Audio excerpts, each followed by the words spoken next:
I think we got our guy Alphonse Sidney joining us now on the Folsom Lake Honda Hotline. Alphonse, how are you this afternoon? Can you guys hear me now? Yes, we can. Sorry about the technical glitch there. That was actually my fault. Actually. Oh, okay. I had the wrong mic on, so sorry. No worries at all. No worries at all. We're all here now, and that's what counts. Are you as surprised as we are? We were just talking before we brought you on at how far the narrative has swung to the Celtics are gonna win this series after they were down 3-0 and pulled out a Game 4 victory.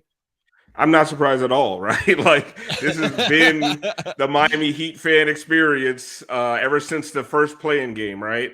And honestly, some of it's deserved. Okay, like, listen, I'm a Heat homer. If anybody follows me on Twitter, I am, just a crazed Heat fan at all times. But even I can admit the Atlanta play-in game broke me, right? And like, it broke me, and it probably broke most of sports media, where they just don't trust this team.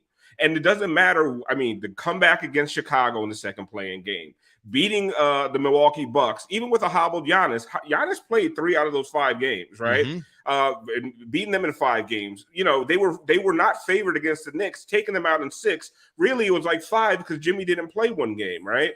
And then now going up 3-0 on the Boston Celtics, and still nobody really believes in this team. It's funny, after they go up 3-0, you start seeing the Sports Center packages where they're like, maybe this team's legit. But the second they give you a reason to doubt, everyone's going to start doubting.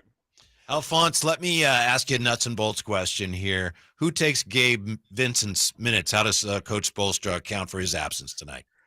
It's interesting because, like, whatever you think Spo's going to do, he's going to do something different, right? So yeah. I can lie to you and say the easy plug and play is Kyle Lowry, right? Kyle Lowry started most of the season before he got injured. That just makes a whole lot of sense. But you could also see, like, hey, why not go with Caleb Martin? Caleb Martin's playing out of his mind. You have a primary ball handler in Jimmy Butler. You've also seen what Kyle Lowry does with the second unit all playoffs long. Do you want to disrupt that chemistry?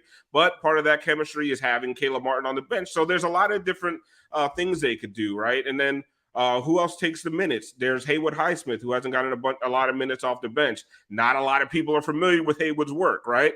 And rightfully so, because he's Haywood Highsmith. But he's he's a good defender. He's the kind of guy that can bother Jaylen Brown, bother Jason Tatum, and he can hit a corner 3.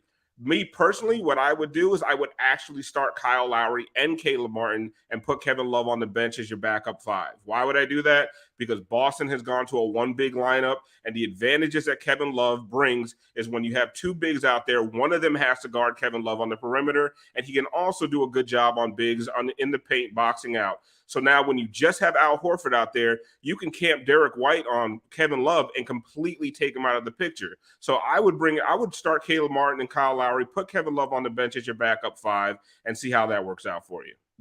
And talking with Alphonse Sidney, covers the Miami Heat here on the Cattles and Ramie show. I was saying to my co-host Whitey here before we brought you on, maybe we should stop saying that Boston is the more talented team. Just because the Heat are finding talent in unlikely places doesn't mean that these guys can hoop or can't hoop. And you look at Gabe Vincent and how good he's been in this series, and you can look at it in one of 2 ways, I think, Alphonse, which is big loss. And if you say anything otherwise, you're disrespecting the guy just because of where he was or wasn't drafted. Or you could look at it and say, yeah, it's a big loss, but I mean, they found Gabe Vincent. Somebody else will step up. How do you look at Vincent being out for Game 5 tonight and how big a loss that is for the Miami Heat?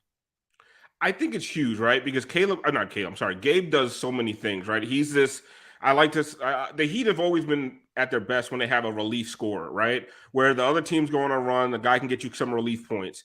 Gabe is that guy. He can just dribble right into a little pull-up, right, and just stem the tide of, like, the other team's momentum. He has that in him. Kyle Lowry used to be that guy. He just can't do it on a night in, night out basis. So Gabe has been giving you that. So the loss of Gabe is huge. And also Gabe is a really, really good defender. And we've seen his passing pick up. And we've also seen the fact that whoever shoots better from 3 is winning these games.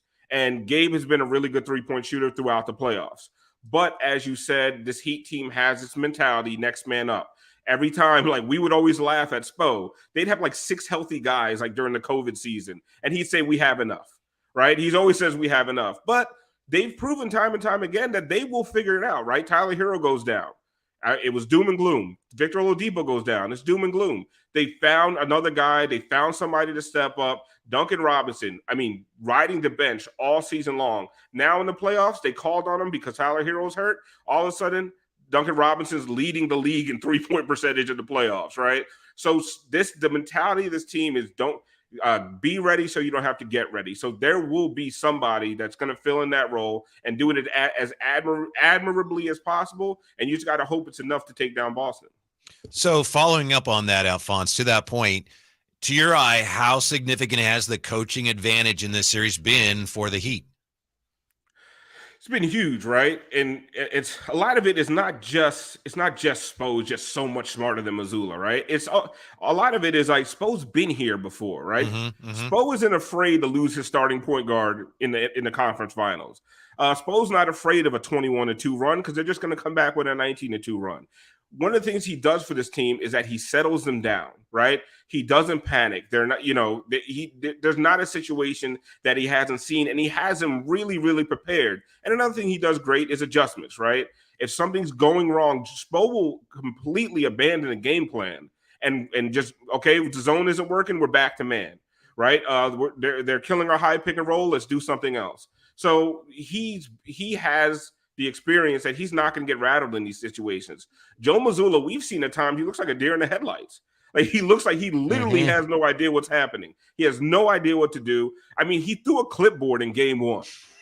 Who throws a clipboard in game one of a series? That is such a rookie coaching mistake. That is a game 4 move. You don't do that in game 1. Right. He's right. Yeah. Because you can't throw a clipboard again. Right? Right. Yeah. No. And it didn't work either. Yeah. Exactly. So now you've exhausted your clipboard throwing capability.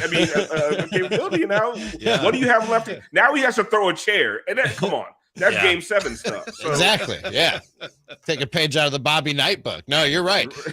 We started off this conversation talking about how the narrative has turned after game 1. And I think you and I are on the same page that it's a little bit ridiculous, but on par with the way that the Heat have been talked about throughout these playoffs.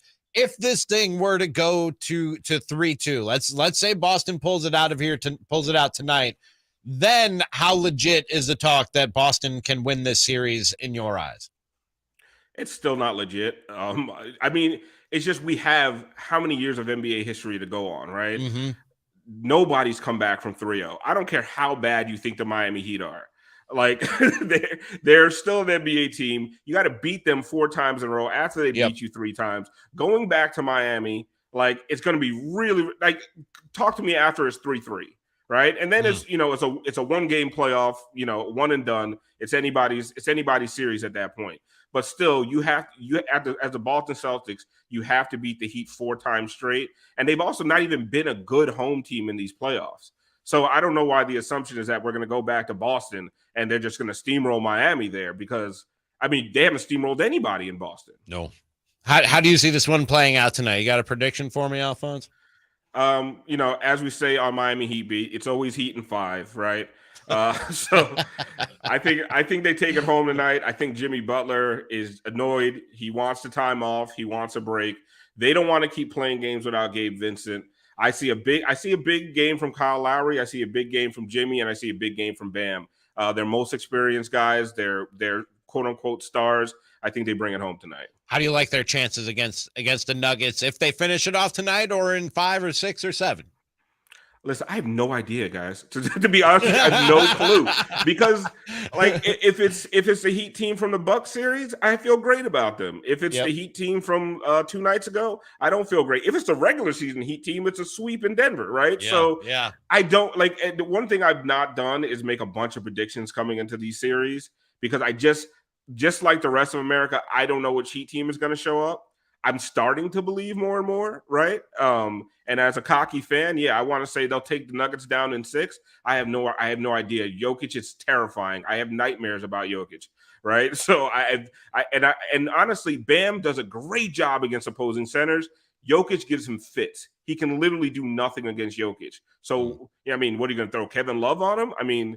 So it's the proposition is really scary, but listen, we never thought as Heat fans, as a Heat fan base, we were even going to get in past the play-in tournament. So everything right now is cake. We'll talk with Alphonse Sidney again, I'm sure, down the road. Check out the 5 Reasons Sports podcast covering the Miami Heat and our guest for the last few minutes here on Cattles and Ramie. Appreciate the time, Alphonse. Let's talk again soon. No problem. Thanks, guys. And he joins us on the Folsom Lake Honda hotline. Folsom Lake Honda, your one-stop Honda shop. They do have, both these teams